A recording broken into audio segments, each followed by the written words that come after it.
लोकसभा चुनाव के बीच आज हमारे साथ बात करने के लिए आगरा लोकसभा सीट से भाजपा प्रत्याशी और भारत सरकार में मंत्री एसपी सिंह बघेल जी हैं। उनसे जानते हैं कि विपक्ष के जिस तरह से आरोप आ रहे हैं, भाजपा का दावा है कि 400 पार इस बार होने वाले हैं, लेकिन विपक्षी ओर से कहा जा रहा है कि 150 पार नहीं हो रहे। ये बयान है राहुल गांधी का। कांग्रेस नेता राहुल गांधी का ये बयान है कि इस बार एनडीए 150 के पार नहीं हुआ। सबसे पहले तो बात यह है कि अपनी पारिवारिक परंपरागत सीट, मनपसंद सीट अमेठी से 5 साल पहले वो स्वयं चुनाव हार गए हैं, इसलिए उन्हें कहना चाहिए इस बार रायबरेली की बारी है।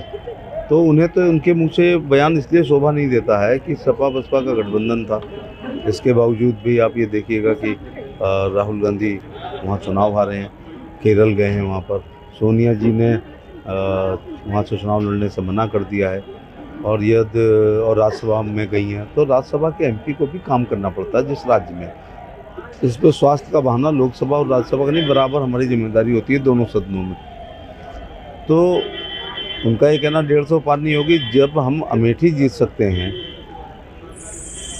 समाजवादी पार्टी गठबंधन के बावजूद फिरोजाबाद हार सकती है, कन्नौज हार सकती है, बदायूं हार सकती है, आजमगढ़ उपचुनाव में हार सकती है और रामपुर उपचुनाव में हार सकती है, और 19 के बाद तो 24 में मोदी जी की तमाम गेम चेंजिंग योजनाएं चल रही हैं जिसने समाज के हर वर्ग को छुआ है।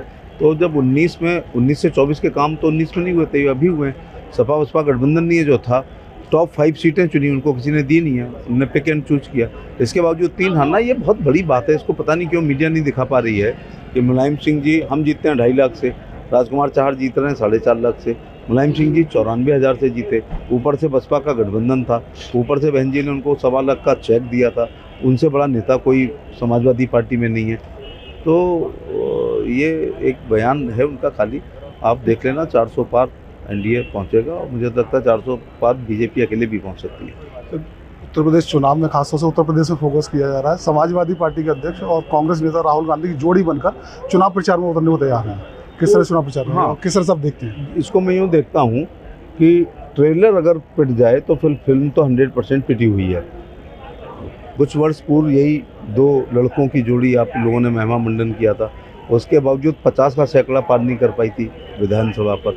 तो या तो कोई नई चीज़ आए तो एकदम चलेगी, लेकिन जो दोनों की जोड़ी ने खूब मेहनत की थी और तब रिजल्ट नहीं दे पाए हैं, तो अब तो कोई सवाल ही नहीं उठता। इसलिए ये पहली बार अगर दोनों निकलते तो एक कन्फ्यूजन हो सकता था, लेकिन उनका प्रयोग पूर्व में पूरी तरह फेल हो चुका है। इसलिए ये जोड़ी है ना, वो हिट जोड़ी नहीं है बल्कि फ्लॉप जोड़ी है। समाजवादी पार्टी की ओर से ये कहा जा रहा है मैनपुरी लोकसभा सीट को लेकर कि भारतीय जनता पार्टी अपनी पूरी ताकत लगा रही है मैनपुरी सीट को जीतने के लिए, लेकिन परंपरागत सीट है, उसमें कुछ भी बड़ा अंतर नहीं होने वाला। बड़ी जीत फिर से डिम्पल यादव की होगी। देखिए, परंपराएं टूटी भी हैं। उसी लोकसभा की एक विधानसभा है करहल, वहाँ पर सोबरन सिंह यादव एक समय भारतीय जनता पार्टी से जीते। उसी लोकसभा की विधानसभा है भोगांव, जहाँ रामनिवास अग्निहोत्री 2 बार जीत रहे हैं, 17 में और 22 में। उसी लोकसभा की एक विधानसभा है मैनपुरी, जहाँ से जयवीर सिंह जो भारतीय जनता पार्टी के प्रत्याशी हैं, वहाँ से एमएलए हैं। तो आप ऐसे ही सोच लो कि 5 में से 3 तो 2 भाजपा पे हैं, 3 रह चुकी हैं। और एक बार और बता दूं मज़ेदार बात, क्योंकि आप लोगों ने पत्रकारिता तब शुरू की होगी जब वो चुनाव हो चुके होंगे।